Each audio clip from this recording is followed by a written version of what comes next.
Hello दोस्तों, current संसार में आपका स्वागत है। आज मैं आपके लिए रसायन विज्ञान और जीव विज्ञान से संबंधित महत्वपूर्ण प्रश्नोत्तरी लेकर के आया हूं। और आज का सेशन बहुत ही महत्वपूर्ण होने वाला है, क्योंकि आज रसायन विज्ञान के प्रश्नों का बहुत ही व्याख्यात्मक प्रदर्शन किया जाएगा। इसलिए आप इस सेशन को शुरुआत से लेकर के अंत तक देखें और मेरे द्वारा बताई गई व्याख्या को हो सके तो कॉपी में नोट डाउन कर लें, जिससे कि एग्ज़ाम के समय आप आसानी से रिवीजन कर सकें।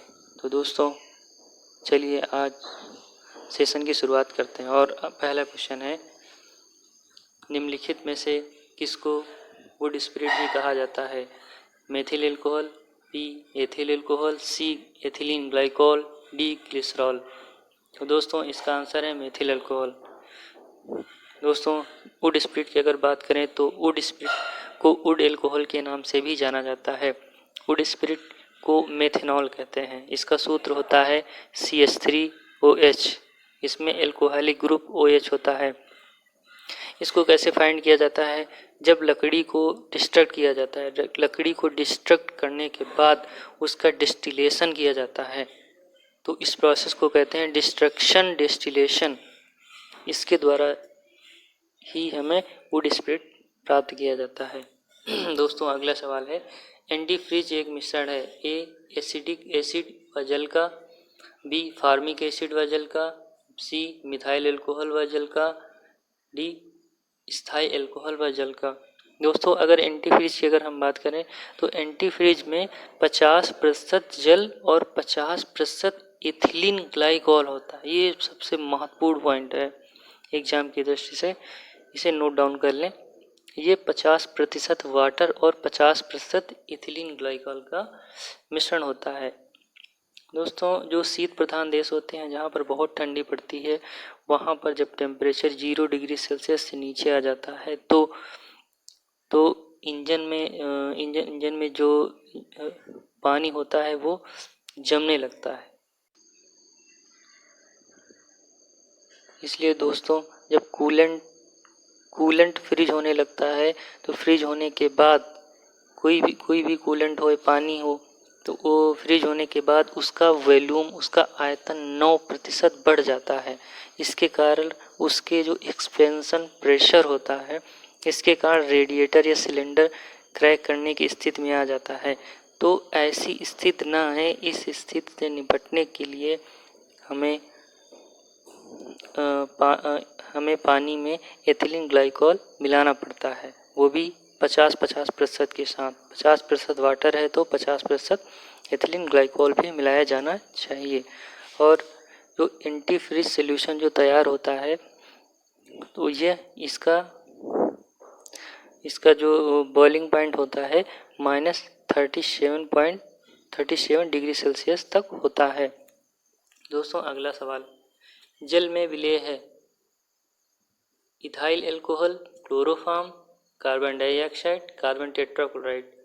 दोस्तों, इसका आंसर है एथिल एल्कोहल, C2H5।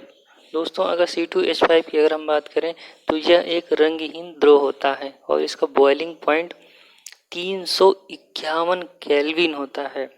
और C2H5 को ग्रेन एल्कोहल के नाम से भी जाना जाता है। ये सबसे महत्वपूर्ण बिंदु है। ग्रेन एल्कोहल किसे कहते हैं? एथिल एल्कोहल को ग्रेन एल्कोहल कहते हैं। वुड स्पिरिट या वुड एल्कोहल किसे कहते हैं? मेथेनॉल को कहते हैं। यही अंतर होता है। तो C2H5OH जो होता है, ये फलों व स्टार्च युक्त अनाजों से प्राप्त शर्करा को फर्मेंटेशन के द्वारा प्राप्त किया जाता है। यह फर्मेंटेशन के द्वारा निर्माण होता है और इसके उपयोग की अगर बात करें तो यह मोटर व हवाई जहाज़ों में ईंधन के रूप में प्रयोग किया जाता है। यह पारदर्शक साबुन बनाने में प्रयोग होता है, क्योंकि इसका रंग नहीं होता है, ये रंगहीन द्रव है। और इसे कार्बनिक विलायक के रूप में प्रयोग किया जाता है। और अगला पॉइंट, यह क्लोरोफॉर्म, ईथर और एसिटिक एसिड बनाने में भी इसका प्रयोग किया जाता है, एथिल एल्कोहल का। तो एथिल एल्कोहल को क्लोरोफॉर्म के रूप में बदल सकते हैं। क्लोरोफॉर्म CHCl3 होता है और यह निश्चेतक के रूप में प्रयोग किया जाता है, अर्थात किसी व्यक्ति को बेहोश करने के लिए। इसके बाद ईथर का निर्माण किया जाता है इसी से। और एस्टिक एसिड, सिरके को ही एस्टिक एसिड कहते हैं क्योंकि उसमें एस्टिक एसिड की मात्रा सर्वाधिक होती है। और एथिल अल्कोहल का प्रयोग स्पिरिट व पावर अल्कोहल बनाने में किया जाता है। दोस्तों अगला सवाल है, शराब में उपस्थित होता है ethyl alcohol, methyl alcohol, acetic acid और क्लोरोफॉर्म। तो दोस्तों इसका साधारण सा जवाब है इथाइल अल्कोहल या एथिल अल्कोहल। इसका फार्मूला होता है C2H5OH। दोस्तों अगला सवाल, अधिक मात्रा में स्थायी अल्कोहल का सेवन करने पर बुरा प्रभाव पड़ता है। A किडनी पर, B लीवर पर, C D आंत पर। तो दोस्तों इसका आंसर है B लीवर पर। दोस्तों बाकी ऑप्शन की अगर बात करें तो किडनी मुख्यतः नेफ्रॉन कोशिकाओं से मिलकर के बनी होती है और लीवर हिपैटिक सेल से मिलकर के बनी होती है। और आंत की बात करें तो आंत मुख्यतः दो प्रकार की होती है, एक स्मॉल इंटेस्टाइन होती है और दूसरी लार्ज इंटेस्टाइन। तो स्मॉल इंटेस्टाइन की लंबाई होती है 6 से 7 मीटर और इसे 3 भागों में विभाजित किया गया है। 6 से 7 मीटर वाली इस छोटी आंत को 3 भागों में विभाजित किया गया है। एक डुओडेनम कहते हैं, दूसरी जेजोनम और इलियम। इसमें डुओडेनम की लंबाई होती है 25 सेंटीमीटर, जेजुनम की लंबाई होती है 2 मीटर और इलियम की लंबाई होती है 3 मीटर। लार्ज इंटेस्टाइन की अगर बात करें तो यह 1.5 मीटर लंबी होती है और ये 3 भागों में विभाजित होती है। इसके ऊपरी भाग को सीकम कहते हैं और दूसरा कॉलन तथा तीसरा रेक्टम। ये बहुत ही महत्वपूर्ण व्याख्या है और इसे अपनी कॉपी में नोट डाउन कर लें और ये बहुत ही यूजफुल होगी आपके एग्जाम के लिए। दोस्तों अगला सवाल है, विकृत या डेनेचुरेटेड स्पिरिट मुख्यतः किस काम आती है? अच्छे ईंधन के रूप में, औषधि के रूप में, वर्निश के विलायक के रूप में, तेल बनाने के लिए कच्चे माल के रूप में। दोस्तों इसका प्रयोग अच्छे ईंधन के रूप में किया जाता है। पावर अल्कोहल है पीने योग्य इथाइल अल्कोहल, परिशुद्ध मिथाइल अल्कोहल, ईंधन के रूप में प्रयुक्त इथाइल अल्कोहल या परिशुद्ध मिथाइल अल्कोहल। दोस्तों पावर अल्कोहल का प्रयोग ईंधन के रूप में प्रयुक्त इथाइल अल्कोहल में होता है।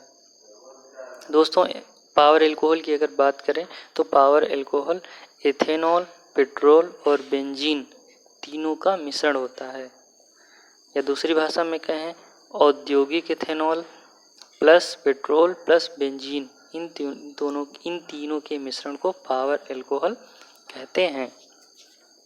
दोस्तों अगला सवाल है, टिंचर आयोडीन। टिंचर आयोडीन क्या है? आयोडीन का जलीय विलयन, बी आयोडीन का एसिटिलीन के साथ विलयन, सी आयोडीन का बेंजीन के साथ विलयन, डी आयोडीन का एल्कोहलिक विलयन। तो दोस्तों इसका आंसर है आयोडीन का एल्कोहलिक विलयन। आयोडीन को C2H5OH के साथ मिलाया जाता है तो वह टिंचर आयोडीन के नाम से जाना जाता है। और यहाँ पर C2H5OH या एथिल अल्कोहल विलायक के रूप में तथा आयोडीन विलेय के रूप में रहता है। दोस्तों अगला सवाल, संशोधित स्पिरिट क्या होता है? A methyl spirit, B tincture iodine, C 95% ethyl alcohol, D 100% ethyl alcohol. दोस्तों संशोधित स्पिरिट या रेक्टिफाइड स्पिरिट यह एथिल अल्कोहल का सबसे सामान्य व्यावसायिक रूप होता है और इसे औद्योगिक अल्कोहल के नाम से भी जाना जाता है। इसमें 95.78% एथेनॉल और 4.13% जल होता है। तो दोस्तों इसका आंसर हो जाएगा सी 95% इथाइल एल्कोहल। परिशुद्ध एल्कोहल क्या होता है? तो दोस्तों 100% एथेनॉल को परिशुद्ध एल्कोहल कहते हैं।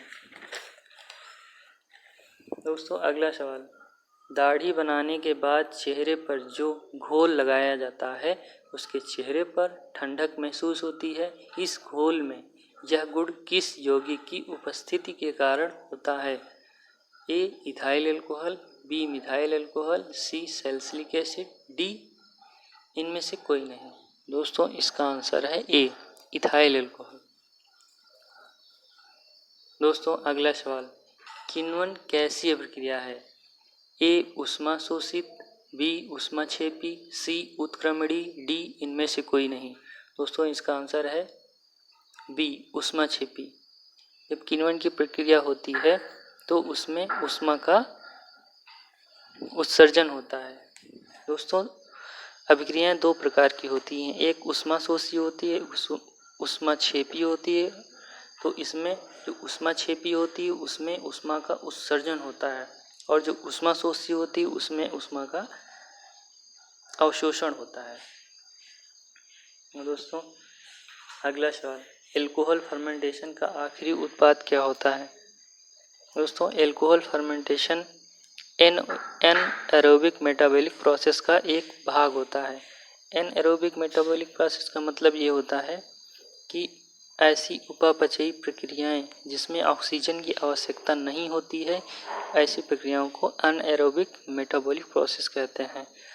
तो यह उसी का भाग होता है एल्कोहलिक फर्मेंटेशन, क्योंकि इस प्रक्रिया में भी ऑक्सीजन की ज़रूरत नहीं होती है और यह ऐसी प्रक्रियाएं सामान्यतः बैक्टीरिया और ईस्ट में देखने को मिलती हैं। और दोस्तों इनके ऑप्शन दिए गए हैं, pyruvic acid, B acetaldehyde, C ethyl alcohol, D formic acid. तो दोस्तों जब एल्कोहल फर्मेंटेशन प्रोसेस होती है तो इसमें दो इंटरमीडिएट प्रोडक्ट बनते हैं। तो एल्कोहल पहले पायरुवेट में बदलता है जिसमें 4 कार्बन एटम होते हैं और ये ग्लाइकोलाइसिस प्रोसेस के द्वारा बनता है। ग्लाइकोलाइसिस प्रोसेस के द्वारा एटीपी के 2 अणु तथा पायरुवेट के 1 अणु बनता है जिसमें 4 कार्बन होते हैं। इसके बाद पायरुवेट को दूसरे इंटरमीडिएट में चेंज किया जाता है जिसे एसिटाल्डिहाइड कहते हैं। CH2CHO इसका सूत्र होता है और इसके इंटरचेंज होने में 2 कार्बन डाइऑक्साइड अलग हो जाते हैं। मतलब क्या है कि एल्कोहल फर्मेंटेशन में कार्बन डाइऑक्साइड गैस का उत्सर्जन होता है। ये सबसे महत्वपूर्ण बिंदु इसका हो गया। एल्कोहलिक फर्मेंटेशन में कार्बन डाइऑक्साइड का उत्सर्जन होता है। तो उत्सर्जन होने के बाद एसिटाल्डिहाइड में बदल जाता है और यह एसिटाल्डिहाइड इसके बाद एथेनॉल में चेंज हो जाता है। तो कुल मिला के पहले ग्लूकोज को ग्लाइकोलाइसिस किया जाता है तो पायरुवेट में बदलता है, फिर पायरुवेट को एसिटाल्डिहाइड में बदला जाता है, फिर एसिटाल्डिहाइड को एथेनॉल में बदला जाता है। तो पायरुवेट को एसिटाल्डिहाइड में बदलते समय उसमें कार्बन डाइऑक्साइड निकलती है। दोस्तों अगला सवाल, किण्वन की क्रिया में कौन सी गैस निकलती है? Carbon dioxide, sulphur dioxide, oxygen और डी हाइड्रोजन। दोस्तों हमने अभी बताया है कि पायरुवेट से एसिटाल्डिहाइड में जब बदला जाता है तो उसमें कार्बन डाइऑक्साइड के 2 अणु बाहर निकलते हैं। कहने का आशय यह है कि इसका आंसर कार्बन डाइऑक्साइड होगा। गैसोलीन और निम्नलिखित में से किसका मिश्रण है? A ethyl alcohol, B methyl alcohol, C butyl alcohol, D ethylene glycol. तो दोस्तों इसका आंसर है ethyl alcohol. Gasohol is equal to gasoline plus ethyl alcohol. Methanol किस नाम से जाना जाता है? A raving alcohol, B grain alcohol, C wood alcohol, D विकृत एल्कोहल। तो दोस्तों इसका आंसर हो जाएगा सी वुड एल्कोहल। सेशन के स्टार्टिंग में मैंने बताया था वुड स्पिरिट किसे कहते हैं, तो वुड स्पिरिट को ही वुड एल्कोहल कहा जाता है और ग्रेन एल्कोहल को एथेनॉल कहते हैं और रविंग एल्कोहल को आइसोप्रोपेनॉल कहा जाता है। स्टार्टिंग में ही हमने ये सब बता दिया था ग्रेन एल्कोहल और वुड एल्कोहल के बारे में। और रबिंग एल्कोहल होता है 2-प्रोपेनॉल, ये इसका IUPAC नाम होता है। रबिंग एल्कोहल का IUPAC नाम 2-प्रोपेनॉल या आइसोप्रोपिल कहते हैं। आइसो वहाँ पे लगाया जाता है जहाँ पर कार्बन के साथ 2 मेथिल ग्रुप जुड़े हुए होते हैं, वहाँ पर हम आइसो लगाते हैं, तो यहाँ पे आइसोप्रोपेनॉल कहेंगे। Rubbing alcohol is known as isopropanol. विकृत एल्कोहल इसको कहते हैं डीनेचुरेटेड एल्कोहल। जब एल्कोहल में कोई ऐसा सब्सटेंस मिला दिया जाता है जिसके मिलाने के बाद उसे पीने योग्य नहीं माना जाता है, तो उसे डीनेचुरेटेड एल्कोहल या मेथिलेटेड स्पिरिट भी कहा जाता है और इसका कलर ब्लू कलर का होता है। इसे विकृत एल्कोहल कहते हैं। शराब का निर्माण किस क्रिया के परिणाम स्वरूप होता है? ए किण्वन, बी उत्प्रेरण, सी संयोजन, डी विस्थापन। तो दोस्तों हमने अभी बताया है कि शराब का निर्माण किण्वन के द्वारा होता है। शीत प्रधान देशों में ऑटोमोबाइल के रेडिएटर्स में एंटीफ्रीज मिश्रण का इस्तेमाल किया जाता है। इस मिश्रण में क्या क्या होता है? तो दोस्तों हमने इस बारे में पहले ही बता दिया था इस सेशन के दूसरे क्वेश्चन में कि एंटीफ्रीज क्या होता है। एंटीफ्रीज 50% जल और 50% इथिलीन ग्लाइकोल का मिश्रण होता है। तो दोस्तों इसका आंसर हो जाएगा सी, पानी और इथिलीन ग्लाइकोल। और एंटीफ्रीज क्या होता है? एंटीफ्रीज होता है कूलेंट को जमने से बचाने के लिए एंटीफ्रीज मिलाया जाता है और एंटीफ्रीज में वाटर और इथिलीन ग्लाइकोल 2 पदार्थ मिले होते हैं, या जल में हम इथिलीन ग्लाइकोल मिला देते हैं, उसे हम एंटीफ्रीज कह देते हैं। फॉर्मेल्डिहाइड का 40% जलीय घोल कहलाता है ए इथिलीन, बी एसिटिलीन, सी पायरीन, डी फॉर्मेलिन। इसका आंसर हो जाएगा डी फॉर्मेलिन।